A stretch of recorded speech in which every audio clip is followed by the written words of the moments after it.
বিপ্লব মানে জীবন দেয়া বসে থাকা নয়, সে কোনো দিন আসবে না রে করো যদি ভয়।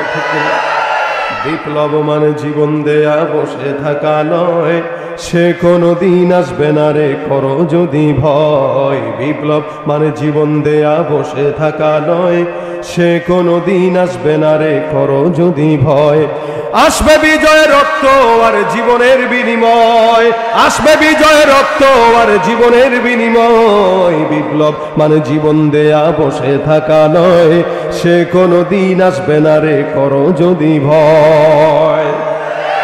লড়াইয়ের ওই ময়দানেতে যেতে তোমাকে হবে, প্রয়োজনে সব রক্তটুকু জমিনেই ঢেলে দেবে। লড়াইয়ের ওই ময়দানেতে যেতে তোমাকে হবে, প্রয়োজনে সব রক্তটুকু জমিনেই ঢেলে দেবে। তবুও তোমায় লড়তেই হবে, মানবে না পরাজয়।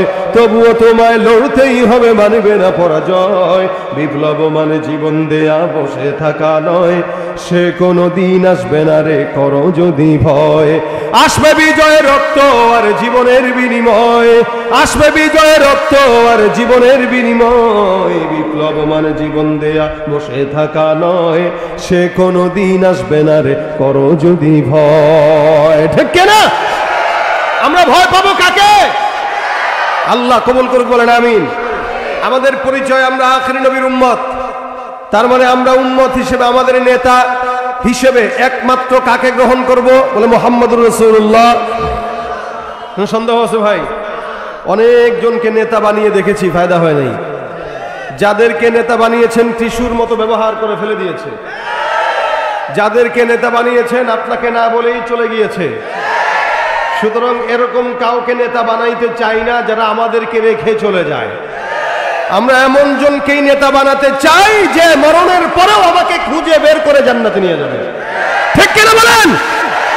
আমাদের নেতাকে বিশ্বনবী মুহাম্মদুর রাসূলুল্লাহ সাল্লাল্লাহু আলাইহি ওয়াসাল্লাম। সন্দেহ আছে ব্যাপারে কারো? জীবনে অনেক স্লোগান দিয়েছেন, আবার সামনে স্লোগানের সময় আসতেছে, আবারও দিবেন। দিবেন না? দিবে। আমার নেতার চরিত্র ফুলের মতো পবিত্র। এই যে নেতার চরিত্রকে যে ফুলের মতো বানায়, দোষটা তো এই জায়গায়। এজন্য তো কোটি কোটি টাকা পাচার করার পরেও চিন্তা করে, এত চুরি করার পরেও যদি চরিত্র ফুলের মতোই থাকে, ভালো হওয়া দরকার কি? আরো বড় সর হই। আপনার আমার স্লোগানের কারণেই এই সমস্ত দুর্নীতিবাজরা দিন যত যায় তত সাহস পায়। এজন্য কোন মানুষের ব্যাপারে চরিত্রের কোন স্লোগান হওয়া যাবে না। চরিত্রের স্লোগান আপনি আর আমি কি দিব? এটা তো আমার আল্লাহ স্বয়ং আকায়ে নামদার মুহাম্মদুর রাসূলুল্লাহ সাল্লাল্লাহু আলাইহি ওয়াসাল্লামকে কোরআনে দিয়ে দিয়েছেন। সুবহানাল্লাহ কয় না? আল্লাহ পাক বলেন ইন্নাকা লাআলা খুলুকিন আযীম। আরে খুলুকে আযীমের অধিকারী তো আপনি। এই দুনিয়াতে কেউ চরিত্রের অধিকারী না। সবার চরিত্রে ঝামেলা আছে। বাবার চরিত্রেও ঝামেলা আছে, পীরের চরিত্রেও কখনো ঝামেলা থাকে, নেতার চরিত্র তো আছেই। মুহাম্মদুর রাসূলুল্লাহ সাল্লাল্লাহু আলাইহি ওয়াসাল্লামের চরিত্রে ঝামেলার ছিটে ফোঁটাও থাকা সম্ভাবনা কেউ দেখাইতে পারছে? আপনি আমি কি দেখাবো? আবু জাহেল পর্যন্ত আমিন বলতো, কাফেররা পর্যন্ত আলামিন বলতো, ইহুদি নাসারা পর্যন্ত আলামিন বিশ্বস্ত বলতো। যার কারণে ব্যাংকে টাকা রাখতো না, মুহাম্মদুর রাসূলুল্লাহর কাছে রাখতো। আমানত রাসূল সাল্লাল্লাহু আলাইহি ওয়াসাল্লামের কাছে দিয়ে রাখতেন। যে নবীর কাছে আমানত দেওয়া মানে এটা নিশ্চিন্ত, এটার গ্যারান্টি আছে, এটা কোনোদিন শেষ হবে না। যেভাবে দিতেন আল্লাহর হাবিব সেভাবেই রেখে দিতেন। যখন চানাওয়ালা আসতো রাসূল ওভাবেই ফেরত দিতেন। আমাদের দেশের ব্যাংকগুলোতে এখন টাকা আছে, টাকা রাখতেই তো ভয়। ব্যাংকে টাকা নাই, দিতে পারে না, সিরিয়াল ধরে রাখা লাগে, টাকা দেওয়ার লোক নেই, নেওয়ার লোক নেই, কি একটা ঝামেলা। ব্যাংকে টাকা রাখার পরেও যদি মানুষ টাকা ব্যাংকে রেখে ফকিরের মতো ঘুরতে হয়, তা নিশ্চিন্তে থাকবে কোথায়? আর মুহাম্মদুর রাসূলুল্লাহ সাল্লাল্লাহু আলাইহি ওয়াসাল্লাম কোন ব্যাংক ছিলেন না, কিন্তু বিশ্ব ব্যাংক তাকে দেখে শেখা উচিত আমানতদারিতা কাকে বলে। ঠিক কিনা বলেন? এই চরিত্রের ঠিকাদারি আল্লাহ পাক তাকে দিয়েছেন, চরিত্রের সনদ আল্লাহ পাক তাকে দিয়েছেন। এ কারণে আল্লাহ গোটা বিশ্বের মানুষকে জানিয়ে দিলেন এই রাসূল সাল্লাল্লাহু আলাইহি ওয়াসাল্লামের ব্যাপারে আমি যে চারিত্রিক সনদ দিলাম, এটা উত্তম চরিত্র। আসমান জমিন যা কিছু আছে সব কিছু আল্লাহ পাক সাক্ষী রেখে, এদের কসম খেয়ে আল্লাহ পাক আমার পয়গম্বর হাবিবি কিবরিয়ার চারিত্রিক সনদ দিয়েছেন। এই জন্য আল্লাহ পাক সূরাতুল কলম নাজিল করেছেন। আগে আল্লাহ বলেছেন ওয়াল কলাম ইয়ামা ইয়াসতুরুন, মা আনতা বিনি'মাতি রাব্বিকা বিমাজনুন। আল্লাহ পাক বলেন এই কলমের কসম খেয়ে বলছি, কলম যা যা লিখেছে তার কসম খেয়ে বলছি। কলম দিয়ে আল্লাহ পাক রব্বুল আলামিন গোটা জমিনের কথা লিখলেন। কলম দিয়ে আল্লাহ পাক আসমান লিখলেন, আসমান কিভাবে চলবে, জমিন কিভাবে চলবে, গোটা দুনিয়ার নিজামুল আওকাত কি, এগুলো সব আল্লাহ পাক কলমের মাধ্যমে লিপিবদ্ধ করলেন। এরপরে কলমের জবান আল্লাহ পাক বন্ধ করে দিলেন, কলম আর লিখতে পারবে না কিয়ামত পর্যন্ত। আপনার আমার ভাগ্য যেভাবে নির্ধারণ করা হয়েছে ঠিক সেভাবেই চলবে। সারা দুনিয়ার মানুষও যদি চেষ্টা করে কোনো গরিবকে বড়লোক বানাইতে পারবে না, আবার কোন দুনিয়ার মানুষও যদি চেষ্টা করে কোন সরকারকে ধরে ক্ষমতায় রাখতে পারবে না। এগুলো দিয়েছেন কে? এজন্য আল্লাহ পাক বলেন ওয়াল কলম ওয়া মা ইয়াসতুরুন, কলমের কসম, কলম যা যা লিখেছে তার কসম। কলম কি লিখছে? এই যে আজকের মাহফিলে আমি আসবো এটা লিখছে কলম, আপনি আসবেন এটা লিখেছে কলম। এটা আজকে নয়, এই দুনিয়া সৃষ্টি হওয়ারও 50,000 বছর আগে আল্লাহ পাক লিপিবদ্ধ করেছেন। সুবহানাল্লাহ, জোরে বলেন সুবহানাল্লাহ। সারা দুনিয়া কিভাবে চলবে নিজাম লিখে দিয়েছেন আল্লাহ। আল্লাহ পাক সব লিপিবদ্ধ করার পরে বলতেছেন মা আনতা বিনি'মাতি রাব্বিকা বিমাজনুন। রাসূল, আপনি আপনার রবের দয়ায় পাগল না, আপনি আপনার রবের দয়ায় পাগল না। যারা আপনাকে পাগল বলে তারা পাগল, তাদের বাপ দাদা 14 গোষ্ঠী পাগল। রাসূলকে যারা পাগল বলেছিল সারা দুনিয়া সাক্ষী, রাসূলকে যারা পাগল গালি দিয়েছিল সারা দুনিয়া সাক্ষী। এদের নাম নিশানাও নাই, এদের কোনো চেলা চামুন্ডাও নাই। আবু জাহেলের কোনো ভাতিজা, আবু জাহেলের কোনো নাতি পুতি সাগরেদ বর্তমানে কেউ দেখবেন না যে সে দাবি করবে যে আমি আবু জাহেলের নাতি। দাবি করবে কেউ? নাই কেউ। কিন্তু এরা চেয়েছিল রাসূলের নামকে মিটিয়ে দিতে। পেরেছে? ও ভাই পারছে? যারা ডাইরেক্ট শয়তান ছিল এরাই তো পারে নাই। আর বর্তমান সময়ের হাইব্রিড শয়তান যেগুলা আমার রাসূলকে পার্শ্ববর্তী দেশ থেকে গালি দেয়, এগুলো তো কি বলে হাইব্রিড যুক্ত শয়তান। আবু জাহেল, উতবা সাহেব, আবু লাহাব যেখানে পারে নাই, বর্তমান সময়ের এই 2 নম্বর নাস্তিকগুলো পারবে জিন্দেগিতেও সম্ভব না। আল্লাহ পাক আমার রাসূলের চরিত্রের পবিত্রতা বর্ণনা করেছেন। এজন্য আল্লাহ বলেন আপনি আপনার রবের দয়ায় পাগল না। ওয়া ইন্না লাকা লাআজরান গায়রা মামনুন, আর আপনাকে নিরবিচ্ছিন্ন নিয়ামত দেওয়া হয়েছে। আপনাকে এত নিয়ামত দিয়েছি যেটা অন্য কাউকে দেই নাই। এজন্য আল্লাহ পাক রাসূল সাল্লাল্লাহু আলাইহি ওয়াসাল্লামের শানে রিসালাত সম্পর্কে একটা সূরা নাযিল করেছেন, সূরাতুল কাউসার। ইন্না আ'তাইনাকাল কাউসার ফাসাল্লি লিরাব্বিকা ওয়ানহার ইন্না শানিআকা হুয়াল আবতার। শানে রিসালাত দিয়ে আল্লাহ পাক এই সূরা রাসূলকে কাউসার দিয়েছেন যা অতীতে কোন নবীকে দেন নাই। নবীকে আখেরি নবী বানিয়েছেন যা কোন নবীকে বানান নাই। শুধু আখেরি নবী না, রাসূল বলেন আল্লাহ পাক আমাকে পাঠিয়েছেন পরে, কিন্তু আমি তখন থেকে নবী যখন আদমও নবী হয় নাই। এটা আমার রাসূলের মর্যাদা, সম্মান আল্লাহ পাক দিয়েছেন। যার কারণে আল্লাহ পাক রব্বুল আলামিন বলেন মা আনতা বিনি'মাতি রাব্বিকা বিমাজনুন ওয়া ইন্না লাকা লাআজরান গায়রা মামনুন। এমন নিয়ামত দান করলাম, আল্লাহ রাসূল নবী হওয়ার আগ পর্যন্ত সব ইহুদি নাসারাদের জবানের মধ্যে মুহাম্মদ মুহাম্মদ ছিল। নবী হওয়ার পর সারা দুনিয়ায় মুহাম্মদের বন্দনা গেয়েছে। নবী হওয়ার আগ পর্যন্ত কাফেররা আমার রাসূলকে বিশ্বস্ত মনে করতেন।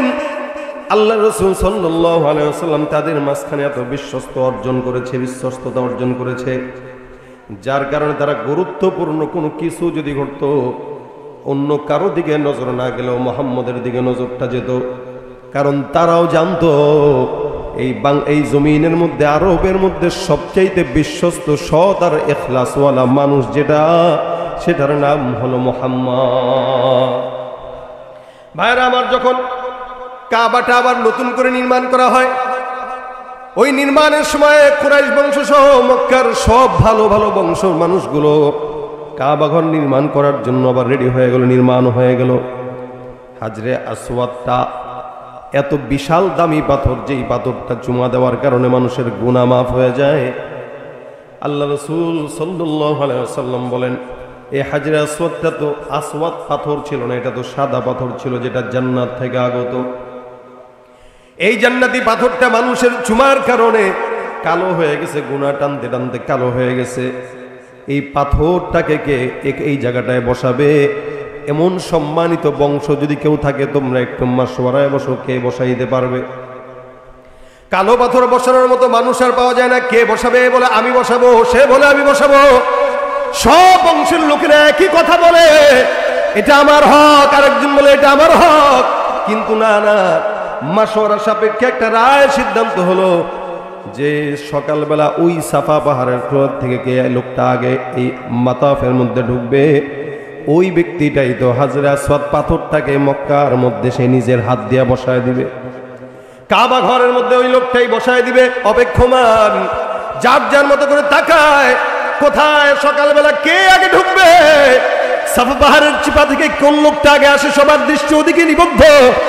একবার একবার করে তাকায়, কিন্তু কেউ আসে না, কারো চেহারাও দেখা যায় না। হঠাৎ করে তাকায় দেখে ওই কোণা থেকে আপনার আমার পয়গম্বর মুহাম্মদুর রাসূলুল্লাহ আস্তে আস্তে সামনে আগায়।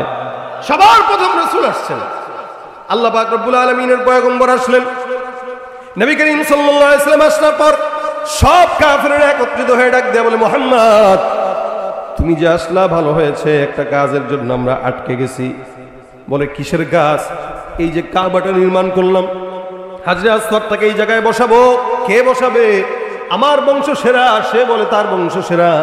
প্রত্যেকটা বংশের লোক চায় এই জায়গাটায় পাথর বসানোর জন্য। কিন্তু আমরা মাশওয়ারার সাপেক্ষে সিদ্ধান্ত নিয়েছি, যে লোকটা আগে আসবে সাফা গেট দিয়া, ওই লোকটার হাত দিয়েই আমরা বসাবো।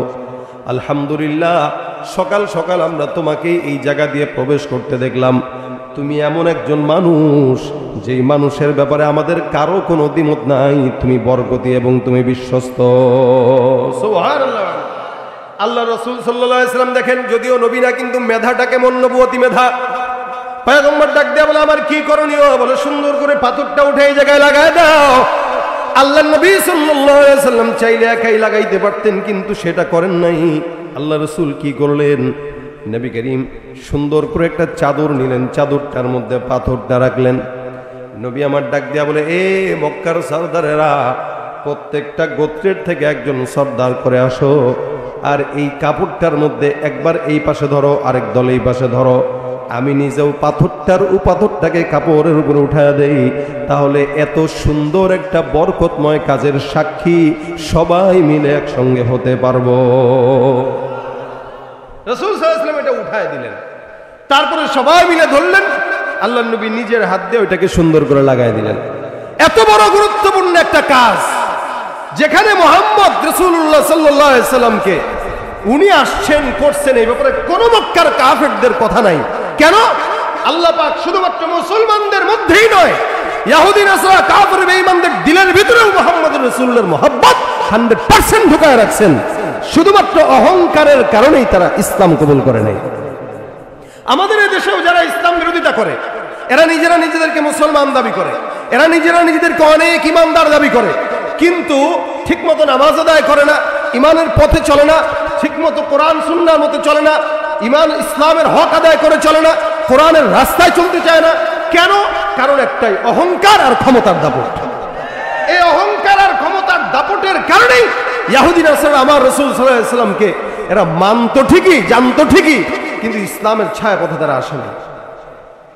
এই জন্য আল্লাহ পাক রব্বুল আলামিন বলে, তারা মানুক বা না মানুক, আমি আমার পয়গম্বরকে সত্য নবী বানাইলাম।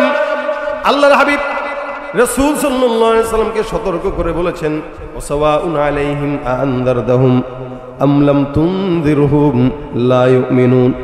আপনি তাদেরকে যতই সতর্ক করেন না কেন, এই জমিনের মধ্যে এরা জিন্দেগিতে আপনাকে মানে নাই, আগেও মানে নাই, এখনো মানবে না।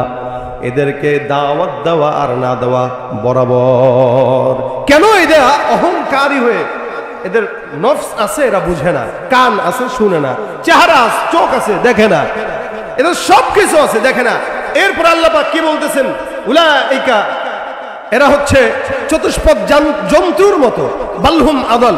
আল্লাহ পাক রব্বুল আলামিন এক ভাষায় যদি বলে দেন, বলে এরা সব হায়াওয়ান জানোয়ারের মতো, কাল আনআম, গরু ছাগলের মতো, শুয়োরের মতো, কুকুরের মতো, হায়াওয়ানের মতো, বালহুম আদাল, বরং তার চাইতেও খারাপ। কেন? এরা ইসলামের আলো দেখার পরেও দেখে না, শোনার পরেও শোনে না, বুঝার পরেও বুঝে না। তার ভিতরে আর ছাগল গরু, ছাগল কুকুর শুয়োরের ভিতরে কোনো পার্থক্য হতে পারে না। যার কারণে দেখবেন সমাজের মধ্যে এমন কোন বান্দা আছে যারা মুসলমান দাবি করে কিন্তু নামাজ আদায় করে না, মুসলমান দাবি করে দাড়ি রাখে না, মুসলমান দাবি করে সুন্নত মানে না, মুসলমান দাবি করে ইবাদত করে না। আল্লাহ পাক রব্বুল আলামিন বলে উলাইকা কাল্লানাম, এগুলো সব চতুষ্পদ জন্তুর মতো। কেন একটা ইমানদার বান্দাকে এত দামি বানানোর পরে আল্লাহ পাক চতুষ্পদ জন্তুর মতো বললেন? খুব মনে রাখবেন, এই সমাজে কতগুলো মুসলমানের সন্তান আছে, সবাই কি নামাজ আদায় করে নাকি বলেন তো? ফজরের নামাজে দেখবেন সব মসজিদ কাতার খালি, মুয়াজ্জিন আর ইমাম ছাড়া কেউ নাই। নামাজ পড়ে না মুসলমান দাবি করে, রোজা রাখে না মুসলমান দাবি করে, সুন্নত মানে না মুসলমান দাবি করে। মুসলমান দাবি করার বেলা এক নাম্বার, আকাম করার বেলাও আরো বেশি আগায়া, ঠিক কিনা জোরে কোন? মুসলমানও দাবি করে, গুনাও করে, আকাম করে, এমন কোনো গুনাহ নাই যেটা করে না। আল্লাহ পাক বলে একটা গরু তার নামাজ নাই, একটা কুকুর তার নামাজ নাই, একটা শুয়োর তার নামাজ নাই। আবার কেউ যদি নিজেকে মানুষ হিসেবে মুসলমান দাবি করে সেও নামাজ পড়ে না, তার মানে কুকুর শুয়োরের ভিতরে আর ওই মুসলমানের মধ্যে কোনো পার্থক্য নাই। এরও নামাজ নাই, ওরও নামাজ নাই। এরপর আল্লাহ পাক বলেন বালহুম আদল, এগুলো সব কুকুরের চাইতেও, হায়াওয়ানের চাইতেও নিকৃষ্ট। এদের চাইতে আবার খারাপ কিভাবে হয়? আল্লাহ পাক রব্বুল আলামিন বলেন একটা বান্দা যেখানে আমি এত দাম দিলাম আখির নবীর উম্মত হিসেবে, এরপরে ওই বান্দাটা যদি হায়াওয়ানের চাইতেও খারাপ হয়, কেমনে হায়াওয়ানের চাইতেও খারাপ? আমার আল্লাহ পাক রব্বুল আলামিন স্পষ্ট বান্দাকে বুঝাই দিলেন। আপনাদেরকে যদি প্রশ্ন করি, বলেন তো এই এলাকার মধ্যে চাঁদাবাজি আছে না নাই? আগে 16 বছর এক দল করছে, এখন 16 বছর পরে এরা নাই আরেক দল করা শুরু করছে। হ্যাঁ, আসতে বলেন যে তাহলে আছে তো থাকবে। এদেশের সরকার পরিবর্তন হবে, চোর চোরটা কমবে না। কেন? যতক্ষণ আল্লাহর রাসূলের শরীয়তের আইন অনুযায়ী এদেশ পরিচালিত না হবে, শান্তি আশা করা বোকামি ছাড়া অন্য কোনো কিছু না। এজন্য দিন যত যাবে দিন চোর বাড়বে, দুর্নীতিবাজ বাড়বে, সরকার পরিবর্তন হবে, শান্তি আশা করা যাবে। আল্লাহ পাক বলেন বালহুম আদল, এগুলো সব কুকুরের চাইতেও খারাপ। কেমনে খারাপ? হে মুসলমান, আল্লাহ পাক রব্বুল আলামিনের এই জমিনের মধ্যে চাঁদাবাজি যা করে মানুষ করে না কুকুর করে? এলাকার মধ্যে মনে করেন বাজারে দোকান আছে, 10টা দোকান, এরকম কি কোনোদিন হয়েছে 10-15টা কুত্তা একসঙ্গে এসে বলছে ওই আমরা কুত্তা সমিতি আসছি, ইনি সভাপতি, ইনি সেক্রেটারি, ইনি হেন, ইনি তেন, আই বাজারে দোকান যদি চালাইতে চাও তাহলে আমাদেরকে 5000 টাকার হাড্ডি দেওয়া লাগবে, নয়তো হরতাল করা, দোকান বন্ধ করে দেবো। এই চাঁদাবাজি মানুষ করে না কুকুর করে? সেদিন এক ব্যবসায়ী আমার করছে যে হুজুর এই আগে 200 টাকা চাঁদা দিতাম, এখন বরকত হয়েছে। কেমনে? কেন 300 টাকা দিই? চাঁদাটা খাইছে কে? মানুষই তো নাকি? খাইছে কে? মানুষ না? না কুকুর? মানুষ। কুকুর কি কোনোদিন কারো জায়গার ভিতরে কষা গাছ পিতে রাখতে পারে? কুকুর কি কোনো কারো সন্তানকে কিডন্যাপ করে নিয়ে পাচার করে দিতে পারে? বলে না। এমন কোন কাজ যেগুলা কুকুর গরু ছাগল করে না, এটা মানুষ করে। দুর্নীতি করে মানুষ, সন্ত্রাসী করে মানুষ, চাঁদাবাজি করে মানুষ, জেনা করে মানুষ, একজন আর একজনের জায়গা নষ্ট করে মানুষ। আল্লাহ বলেন যেই কাজটা কুকুর গরু ছাগল শুয়োর করে না, ওই কাজ তুমি মানুষ করার কারণে তুমি কুকুরের চাইতেও খারাপ, ঠিক কিনা? ওরা হলো দেশের লাগি মহামারীর মতন, ফাইলে কলম ঠেকাইয়া চালায় শুধুই নির্যাতন। ওরা হলো দেশের লাগি মহামারীর মতন, ফাইলে কলম ঠেকাইয়া চালায় শুধুই নির্যাতন। ঘুষের টাকায় ওদের বুড়ি, ঘুষের টাকায় ওদের বুড়ি, পরে যে টান টান। ওরা শিক্ষিত শয়তান, ওরা শিক্ষিত শয়তান, ঠিক কিনা? আওয়াজ দিয়া, ওরা শিক্ষিত শয়তান, ওরা শিক্ষিত শয়তান। দুর্নীতির ওই আখড়ায় বসেন, দুর্নীতির ওই আখড়ায় বসে জাহির করে জ্ঞান, কলম দিয়ে কামায় টাকা, ধরে সাধুর ভান। ওরা শিক্ষিত শয়তান, ওরা শিক্ষিত শয়তান, ওরা শিক্ষিত শয়তান, ওরা শিক্ষিত শয়তান। পীরগিরি আর মাজার পূজা চলছে দেশটা জুড়িয়া, শিরকি আর ভণ্ডামিতে দেশটা গেছে ভরিয়া। গাজার কলকিটান মারিয়া, গাজার কলকিটান মারিয়া দেখায় খাজার শান। ওরা শিক্ষিত শয়তান, ওরা শিক্ষিত শয়তান। রাগ করতেছেন ভাই আপনারা? কেউ কেউ মনে হয় করতেছেন একটু, হ্যাঁ? যেখানে যাই ভেজালেতে ভরে গেছে দেশটায়, ব্যবসায়ীরাও রাতারাতি কালো টাকায় হাত রাঙায়। ডিমের দাম বাড়ছে না? আর মুরগি যদি জানতো যেটা ফ্রি পারি, ও নিয়ে তো রাজনীতি চলো, তো দুঃখে পাড়া বন্ধ করে দিত। মুরগি পারে ফ্রি, আর আমরা করি রাজনীতি। আগে তো তাও মানুষ এটা ডিম ভাজি করে একটু দুঃখের ঠেলায় খাইতো আর কি, তরকারি না থাকলে। সেটাও তো সম্ভব হচ্ছে না। গরিবের খানা হলো ডাল, শাক, এই আলু টালু, এগুলোই তো নাকি। এগুলাও যদি আকাশ সম পরিমাণ দাম হয়, এগুলো দাম বাড়াইছে কে? কুত্তায় না মানুষ? ওরা শিক্ষিত শয়তান, ওরা কথা কয় না, ওরা কি? এই জন্য আমার আল্লাহ পাক ডাক দিয়া বলেন উলাইকা কাল আনামি বাল হুম আদাল। এগুলো সব হায়াওয়ানের মতো, বরং তার চাইতেও খারাপ। আল্লাহ পাক রব্বুল আলামিন দামি বানাইছেন এই বান্দাদেরকে। আল্লাহ পাক পথ দেখানোর জন্য আপনার আমার রাসূলকে দিয়েছেন। এই জন্য আমার আল্লাহ পাক রব্বুল আলামিন সুন্দর করে বান্দাকে জানায় দেন ওয়া ইন্নাকা লাআলা খুলুকিন আযীম। এ বান্দা মনে রাখবা, পয়গম্বর আপনাকে আমি আল্লাহ পাক উত্তম চরিত্রের অধিকারী বানাইলাম।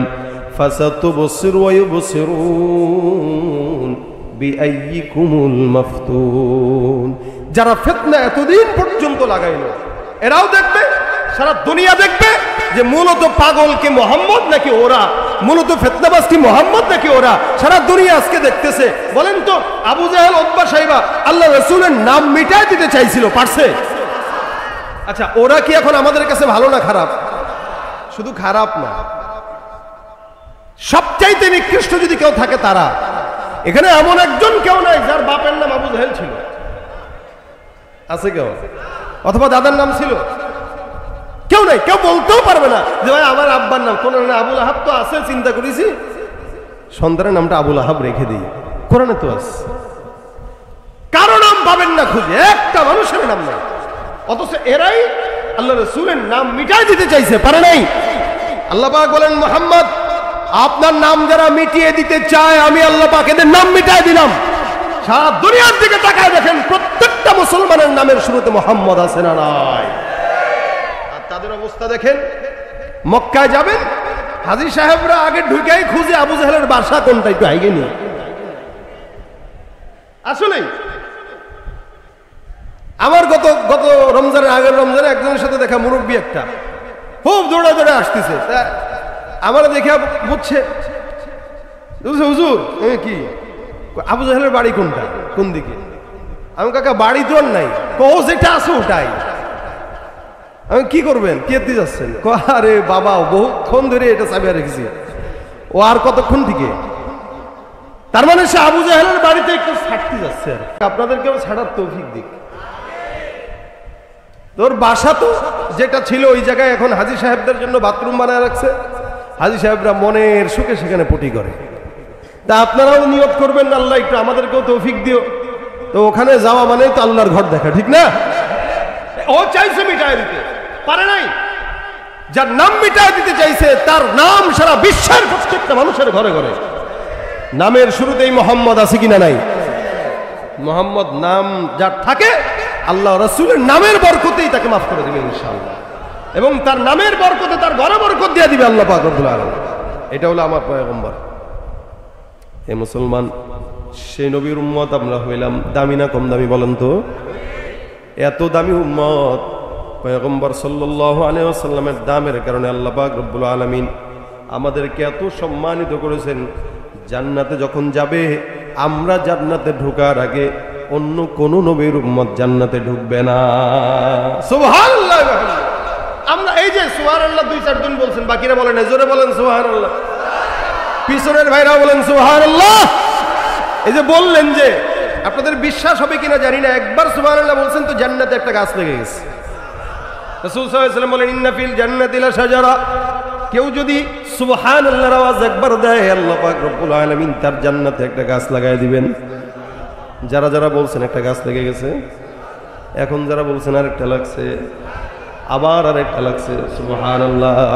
আল্লাহ রাসূল বলেন একবার সুবহানাল্লাহর বিনিময়ে কোনো ইমানদার যদি একবার সুবহানাল্লাহ পাঠ করে, আল্লাহ পাক জান্নাতে যেই গাছটা দিবে, এই গাছটা দ্রুতগামী ঘোড়া যদি 100 বছর লাগাতার দৌড়ায়, গাছের গোড়াও শেষ করতে পারবে না।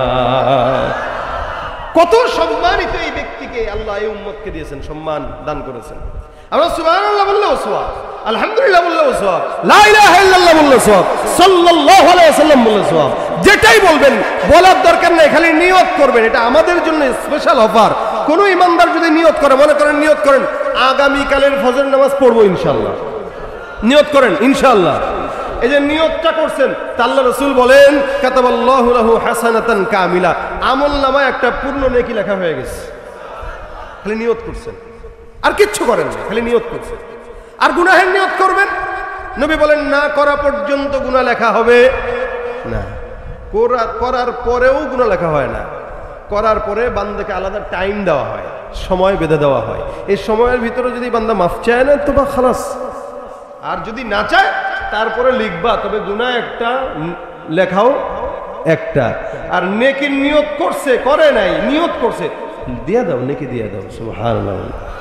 আর যদি নেকি করে ফেলে তাহলে তো 10 থেকে নিয়ে 70 বরং 700 গুণ সওয়াব বৃদ্ধি করে দেয়, সুবহানাল্লাহ। এটা হলো আপনার আমার সম্মান। কার কারণে? নবীর কারণে, নবীর উম্মতের কারণে। এরপরেও নবীর উম্মতরা জবানের মধ্যে দাড়ি উঠায় না, আছে না নাই? কেন দাড়ি উঠায় না জানেন? বলে বিয়ে করতে গেলে সুন্দর মেয়ে পাওয়া যায় না। মনে রাখবেন, যে মেয়ে সুন্নত মানে না, নামাজ পড়ে না, ওই মেয়েটা ঘরের মধ্যে ঢুকানো মানে কাল সাপ ঢুকানো, ঠিক কিনা জোরে কোন? আরে বাংলাদেশে অনেক মেয়ে বেড়েছে মিয়া, আপনি একা যদি 3 জনে বিয়ে করেন তাও মাইয়া শেষ হবে না। তো কি দরকার খান্নাস একটা ঘরে ঢুকানো? যেই মেয়ে ইসলাম পছন্দ করে, দাড়ি পছন্দ করে, সুন্নাহ পছন্দ করে, এমন মেয়েকে বিবি বানাবেন। ঘরও জান্নাত, দুনিয়া জান্নাত, আখিরাতও জান্নাত। আল্লাহ পাক কেন দিয়েছেন? লিতাসকুনু ইলাইহা, যাতে শান্তি পাই। এই কারণে তো বিয়ের জন্য আল্লাহ পাক দিয়েছে। ঘরে যদি আপনি দাড়ি শেষে স্মার্ট সুন্দর একটা মেয়েরে ঢুকান, সুন্দরই ঢুকাবেন, কিন্তু সুন্দর বেশে পেতনিকে ঢুকাবেন যে আপনার ঘরকে অশান্তির করে তুলবে। এজন্য মেয়েরাও নিয়ত করবে, যেই পুরুষ পর্দা পছন্দ করে না, যেই পুরুষ নামাজ পছন্দ করে না, এই পুরুষকে আমরা বিয়ে করবো না। তাহলে হবে কি জানেন? সব খান্নাসগুলো একসঙ্গে মিলবে আর সব ইমানদারগুলো একসঙ্গে মিলে যাবে। কি ঠিক না ভাইরা আমার? খুব বুঝবেন। এই কারণে আল্লাহ পাক রব্বুল আলামিন আখলাক দিয়ে দিয়েছেন। এই আখলাকটা এত চমৎকার আখলাক। আখলাক বলা হয় 3 জিনিসকে, 3টা আখলাক আল্লাহ পাক রব্বুল আলামিন দিয়েছেন। 1 নম্বর হচ্ছে খুলুকে হাসান, 2 নম্বর খুলুকে করিম, 3 নম্বর খুলুকে আজিম। খুলুকে হাসান বলা হয় কেউ আপনাকে আঘাত দিল, আপনিও তাকে শোধবাদ করে দিলেন আঘাত দিয়া। আপনারা ঘুষি মারলো, আপনিও ঘুষি দিয়ে দিলেন, শোধবাদ জিন্দাবাদ, বাস, এটা খুলুকে হাসান। আরেকটা হলো খুলুকে করিম, কেউ আপনাকে আঘাত দিল, আপনি চুপচাপ কিছু বললেন না, চলে গেলেন। 3 নম্বর হলো খুলুকে আজিম, কেউ আপনারে ঘুষি দিল, আঘাত দিল, মার দিল, আপনি বললেন আল্লাহ আমি তারে মাফ করে দিলাম। ভাই দেখি যে হাত দিয়ে আমারে মারছো, ওই হাতে ব্যথা পাইছো কিনা? সুবহানাল্লাহ। আল্লাহ পাক বলেন এই লাস্টের যে আখলাক, হ্যাঁ এটাই খুলুকে আজিম, যা আমি আমার রাসূলকে দান করেছি। সুবহানাল্লাহ। এজন্যই তো তায়েফের কাফেররা সবচেয়ে বেশি আঘাত আমার রাসূলকে দিয়েছেন। রাসূল কি বলেছেন? আল্লাহুম্মা হদি কওমি। জিবরাইল বলতেছেন ইয়া রাসূলুল্লাহ একবার বলেন উল্টায় দেই। আল্লাহর নবী বলতেছেন না না না, এদেরকে উল্টাইলে আল্লাহ বলে ডাকনেওয়ালা লোক কাদেরকে পাবা? এরা যদি মরে যায় তো আল্লাহকে ডাকবে কারা? হ্যাঁ জিবরাইল মনে রাখো, হয়তো আমি মুহাম্মদ থাকবো না, কিন্তু একদিন এই তায়েফ থেকেও ইসলামের পতাকা পথ করে উঠবে। এই জন্য আল্লাহ রাসূল হাত উঁচু করে ডাক দিয়ে বলে আল্লাহ যেই যাতে আমাকে না বুঝে আঘাত দেয়, আল্লাহ তুমি তাদেরকে হেদায়েত দান করে দাও। এটা হলো খুলুকে আজিম। আর আমরা কত বছর আগে আমারে কে কি করছে ওইটার বিচার আমরা এখন করি। এটা হলো আমাদের আখলাক। বাপে করছে দোষ, ওইটা বাপের নাতির উপর প্রতিশোধ নেয়, এটা হলো আমাদের আখলাক। অথচ আমরাও মুসলমান। নবী করিম সাল্লাল্লাহু আলাইহি সাল্লাম বলেন লা ইউমিনু আহাদুকুম হাত্তা ইয়াকুনা হাওয়া তাবান লিমা জিতু বি। নবী ডাক দেয়া বলতেছেন যে এই ব্যক্তি ততক্ষণ পর্যন্ত মুমিন হতে পারবে না যতক্ষণ পর্যন্ত মুমিন বান্দাটা রাসূল সাল্লাল্লাহু আলাইহি ওয়াসাল্লাম যা নিয়ে আসছেন ওই জিনিসটা মানবে না। অর্থাৎ আমি যেমনে নিয়ে আসলাম, সম্মান নিয়ে আসলাম, আখলাক নিয়ে আসলাম, চরিত্র নিয়ে আসলাম, কোরআন নিয়ে আসলাম, আমি কিভাবে হাঁটি, কিভাবে চলি, এই সব কিছু যতক্ষণ পর্যন্ত একজন ইমানদার মানবে না, ওই ব্যক্তিটা ততক্ষণ পর্যন্ত মুমিন হতে পারে না। রাসূলের প্রত্যেকটা পদক্ষেপ মানা এটা আমাদের জন্য জরুরি, প্রত্যেকটা পদক্ষেপ। আল্লাহ রাসূলের অন্যতম আখলাক দেখেন, পয়গম্বর আরবি সাল্লাল্লাহু আলাইহি ওয়াসাল্লাম একবার কোন যুদ্ধের ময়দান থেকে ফিরতেছেন সাহাবা আজমাইন সঙ্গে। আল্লাহ রাসূল গাছের নিচে বিশ্রাম নেয়, গাছের মধ্যে তরবারিটা ঝুলানো, সাহাবীরাও বিশ্রাম নিতেছেন। দূর থেকে একজন কাফের দূর থেকে পয়গম্বরকে দেখলো আর চিন্তা করলো যে মুহাম্মদ রে পাওয়া গেছে, বহুদিন পর্যন্ত মুহাম্মদের দেখা পাই না, আজকে পাইলাম, সুযোগও পাইলাম, যেহেতু মুহাম্মদ রে মারতে পারলে এরকম এরকম ইনাম আছে। তরবারিটা নিয়ে আল্লাহ রাসূলের বুক মুবারকের উপর চেপে বসছে। রাসূলের বুকের উপরে চেপে বসে তরবারিটা এখানে ধরে বলতেছে, মাইয়াম নাউকা মিন্নি ইয়া মুহাম্মদ, আমার হাত থেকে কে বাঁচাবে আজকে তোমারে বলো। কারণ রাসূলের বুকের উপরে বসা তো, আমার হাত থেকে কে বাঁচাবে বলো। রাসূল সাল্লাল্লাহু আলাইহি ওয়াসাল্লাম লাফ দিয়ে বলতেছেন, আল্লাহ বাঁচাবে তো আল্লাহ। বেঈমানটা আবারও বলতেছে, আজীব অবস্থা, আমি তরবারি দিলাম দিলাম দিলাম দিলাম, বলো বাঁচাবে কে? রাসূল কয় আল্লাহ।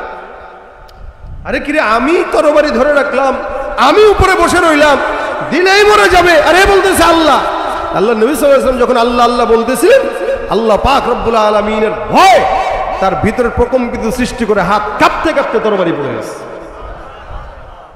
এভাবেই উল্টায় দুনিয়ার হালত।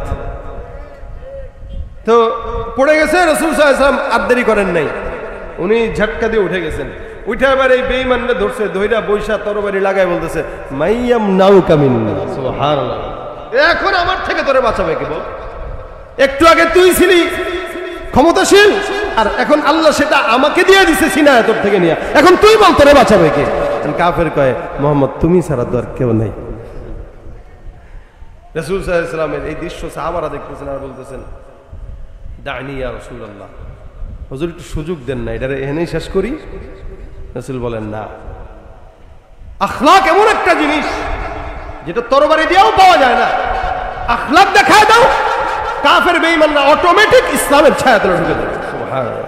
হ্যাঁ, এটা ছিল রাসূলের আখলাক। আমরা তো কি করি জানেন, রাসূলের দাওয়াতি সিস্টেম ছিল আখলাক অন্যতম। তরবারি কখন ছিল? যখন পারে নাই, পিঠ দেয়ালে ঠেকে গেছে, তখন ইসলাম বলে এবার জিহাদ করো, এবার কাফেরদের ঘাঁটি ভাঙো। জিহাদ যদি কেউ অস্বীকার করে তার ঈমানই থাকবে না। এটা আল্লাহ পাক রব্বুল আলামিনের ফরজ বিধান। সুতরাং এটাও লাগবে, যেখানে জিহাদ দরকার সেখানে জিহাদ, যেখানে আখলাক দরকার সেখানে আখলাক। রাসূল সাল্লাল্লাহু আলাইহি ওয়াসাল্লাম মসজিদে নববীর ভিতরে একদিন বসা, আপনাদেরকে যেমন আমি বয়ান শুনাইতেছি, রাসূল বয়ান শুনাইতেছেন। হঠাৎ করে একজন দূর থেকে গ্রাম্য সাহাবী মসজিদে নববীর মধ্যে বয়ান শুনতেছেন, বসে বসে প্রস্রাব লাগছে, চিন্তা করছে আবার উঠমুনি এনে সেরে দিই, বয়ানও শোনা হইল, সারাও হইল, ভাবছে মাটি হয়তো প্রস্রাব গেলে এটা শুকায় যাবে। বেচারা বসে প্রস্রাব করা শুরু করছে। সাহাবী দুইজন দূর থেকে দেখে, এই এই কি করো, থামো থামো থামো। রাসূল সাল্লাল্লাহু আলাইহি ওয়াসাল্লাম বলেন, এই করতে দাও। রাসূলও দেখছেন, করতে দাও। হুজুর মসজিদে প্রস্রাব কারে ছাড়ো, করতে দাও। এখন যদি বাধা দাও তাহলে তার কিডনিতে সমস্যা হইতে পারে, পেটে সমস্যা হইতে পারে। সুবহানাল্লাহ। দেখেন, নবী করিম তাবিবে উম্মত ছিলেন, নবী করিম খতিবে উম্মত ছিলেন, নবী করিম আদিবে উম্মত ছিলেন। রাসূল সাল্লাল্লাহু আলাইহি ওয়াসাল্লাম এমন কিছু নাই যে লাকাব আল্লাহর রাসূলের নামে যায় না। সুবহানাল্লাহ। নবী ডাক দিয়া বলতেছেন, ছেড়ে দাও।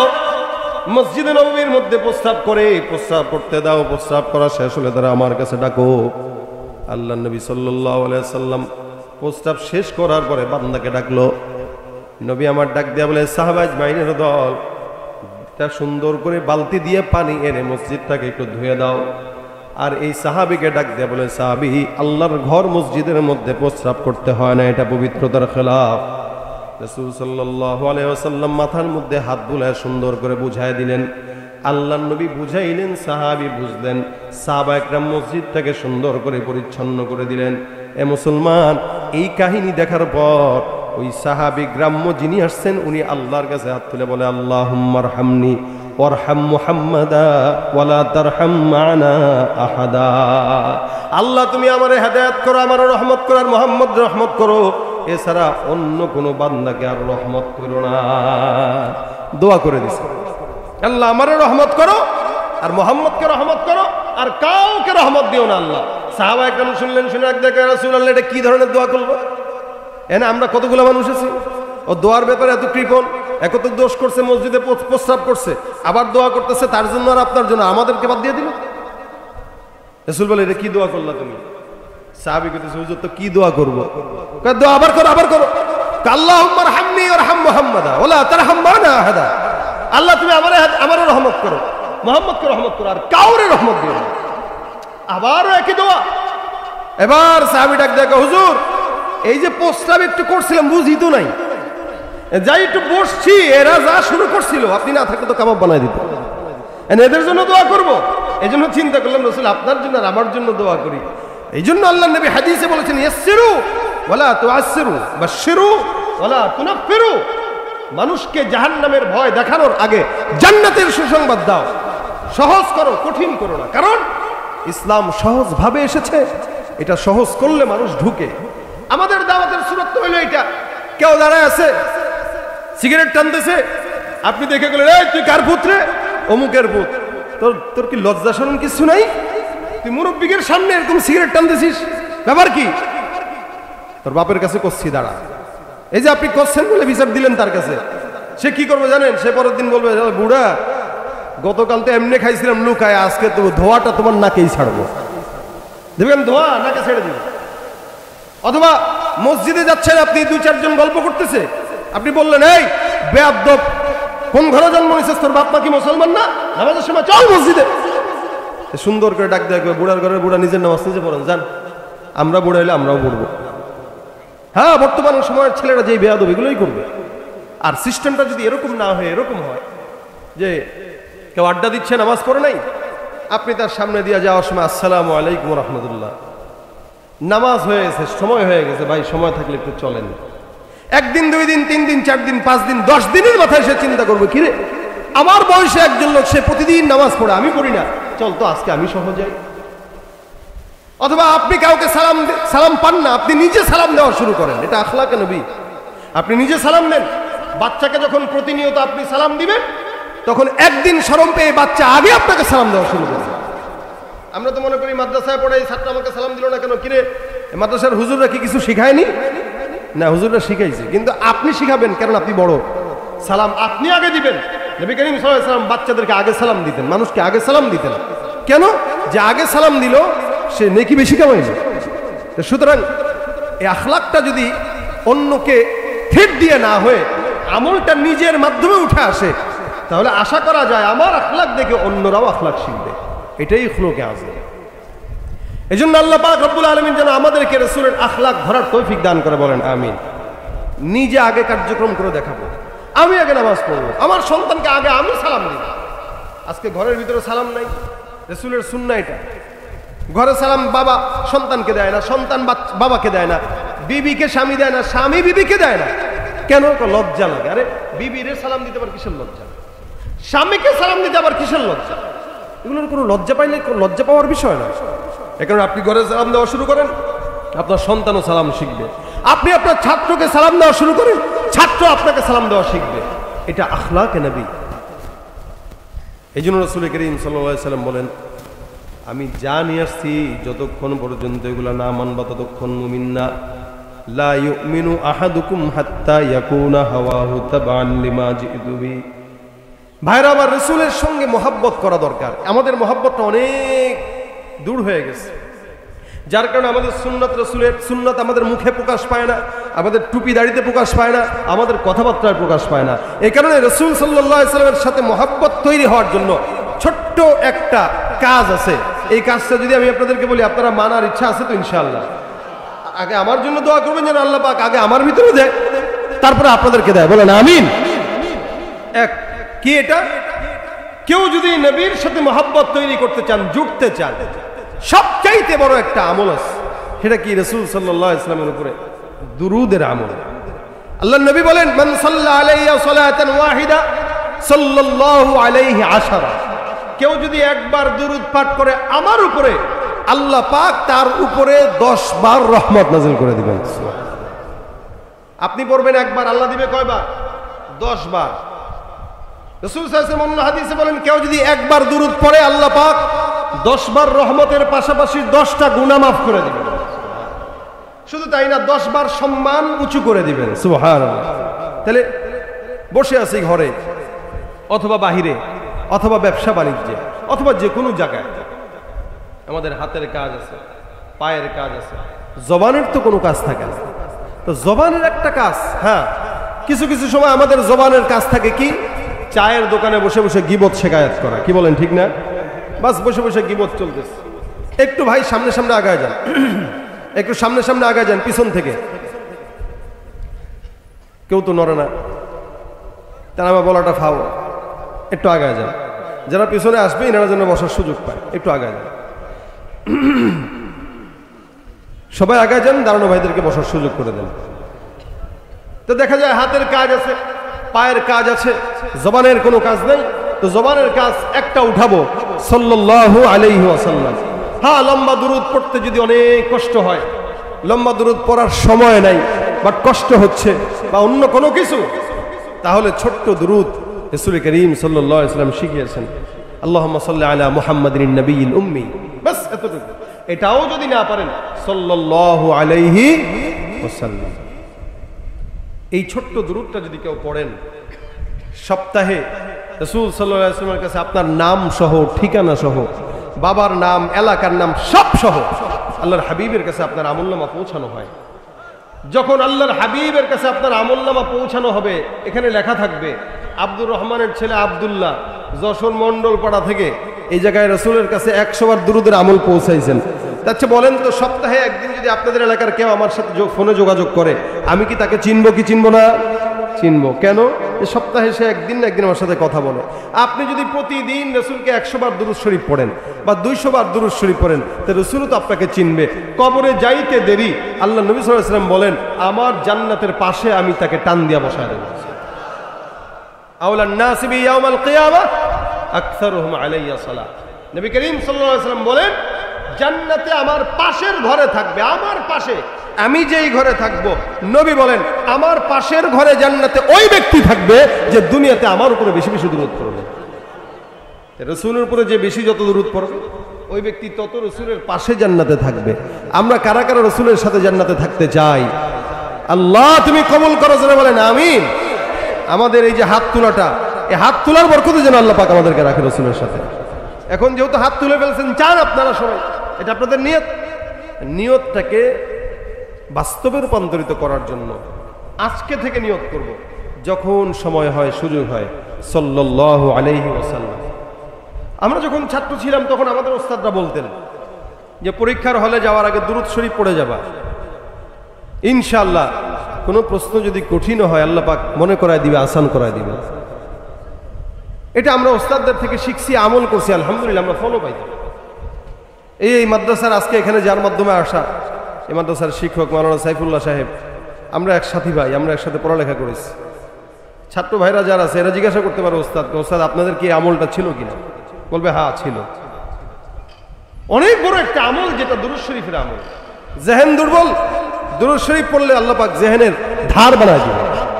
ব্যবসায় বরকত নাই, দুরূদ শরীফ পড়বেন, ব্যবসায় বরকত দেয়া দিবে। বিপদে পড়ছেন, দুরূদ শরীফ পড়েন, দুরূদের উসিলায় বিপদ দূর হয়ে যাবে। মুনাজাত ধরছেন, দুরূদ পড়েন নাই, রাসূল বলেন এই মুনাজাত আল্লাহ পর্যন্ত পৌঁছায় না, আসমানের মাঝখানে ভেসে থাকে। যখন দুরূদ পড়বেন তো আল্লাহ পাক ওই মুনাজাতটাকে গ্রহণ করে নেবেন। সুবহানাল্লাহ। তাহলে বুঝেন এটা দুরূদ কতটা ফজিলতপূর্ণ। কেউ যদি দুরূদ শরীফ পড়ে, আল্লাহ পাক তার দুরূদ দোয়ার আগে এবং মাঝে যদি কেউ দুরূদ পড়ে, ওই দোয়া আল্লাহ কবুল করবে, এটা 100%। এটা শিওর, রাসূল সাল্লাল্লাহু আলাইহি ওয়াসাল্লাম বলেছেন। সুতরাং আপনার আমার হাতের কাজ আছে, পায়ের কাজ আছে, জবানের কোনো কাজ নাই। জবানের কাজ একটাই, সাল্লাল্লাহু, বলেন সাল্লাল্লাহু, সাল্লাল্লাহু। যখন সময় হয় প্রত্যেক দিন একটা নিয়ত করবেন যে অন্তত প্রতিদিন 100 বার রাসূলের উপর দুরূদ পড়ব। এটা নিয়ত করলে একদম আসান। আপনি ফজরের নামাজের পরে যদি 20 বার পড়েন, জোহরের নামাজের পরে যদি 20 বার পড়েন, আসরের পরে যদি 20 বার পড়েন, মাগরিবের পরে যদি 20 বার পড়েন, এশার পরে যদি 20 বার পড়েন, এই 20 বার করে দেয় 100 বার হয়ে গেছে। দেখবেন অনেক সহজও হবে, রাসূল সাল্লাল্লাহু আলাইহি ওয়াসাল্লামের শানে মহব্বতও তৈরি হবে, এমনকি কেউ বেশি বেশি দুরূদ পড়লে আল্লাহ রাসূলকে স্বপ্নে দেখায় দিবে ইনশাআল্লাহ।